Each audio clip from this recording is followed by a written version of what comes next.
D3 deficiency, तो आप देखो आपका बॉडी तो बनाता है D3।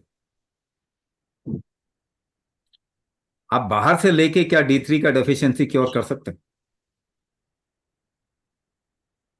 नहीं कर सकते। किसी का कैल्शियम खा के ऑस्टियोपोरोसिस ठीक नहीं होता।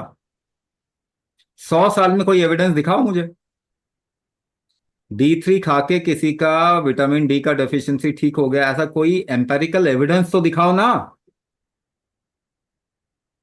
आइडिया लगा रहे हो ना, D3 आपने खा लिया आप ठीक हो गया। ऐसा तो है नहीं। आप जब तक शरीर की D3 बनाने की कैपेबिलिटी नहीं बढ़ाएंगे, तब तक तो आप ठीक नहीं हुए। अगर आप व्हील चेयर पे चल रहे हैं तो क्या आप ठीक हो गए? जब तक व्हील चेयर नहीं छोड़ोगे तब तक तो ठीक नहीं हुए ना। तो अगर आप सोच रहे हो हम सारे ड्रग एडिक्ट बन जाए, हर हफ्ते एक गोली खाएं, तो आप ड्रग एडिक्ट हो। तो एडिक्शन से भी बाहर आना पड़ेगा, तो बॉडी को एम्पावर करना पड़ेगा। लोग आजकल कह रहे हैं कि नहीं नहीं, नार्कोटिक एडिक्शन कितनी गलत चीज होती है, मगर ड्रग एडिक्शन तो आपका गोली का एडिक्शन भी तो है। वो अच्छी चीज हो गई क्या? आप तो अगर दवाई खा के आप कोई एक्टिविटी करवा रहे हो शरीर के अंदर, और आपके शरीर की वो स्ट्रेंथ नहीं है, वो एक्टिविटी करने की हिम्मत नहीं है, बल नहीं है, तो एडिक्ट ही तो हुआ है। तो सबसे बड़ा एडिक्शन ड्रग एडिक्शन नहीं है दुनिया में। आप लोग गलत फहमी है आपको। सबसे बड़ा एडिक्शन मेडिसिन एडिक्शन है दुनिया में। इससे अगर ह्यूमैनिटी नहीं आई बाहर, तो it's a dark future.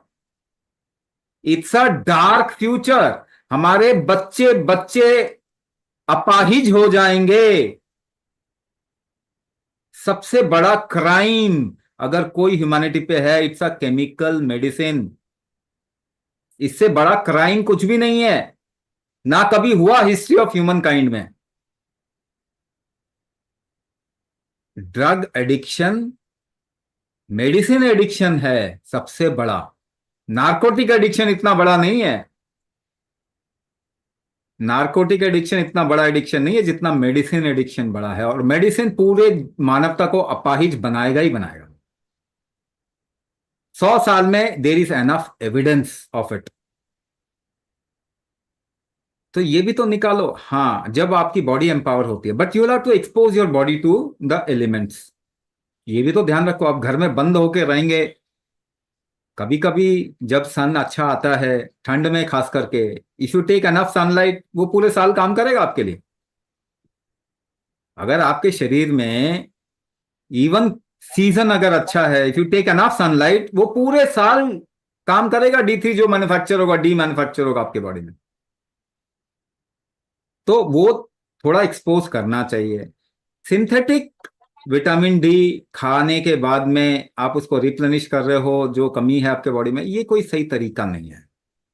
Extreme cases में ये किया जा सकता है फॉर अ शॉर्ट टाइम, क्योंकि हमने तो अपाहिज बना ही लिया अपने आप को।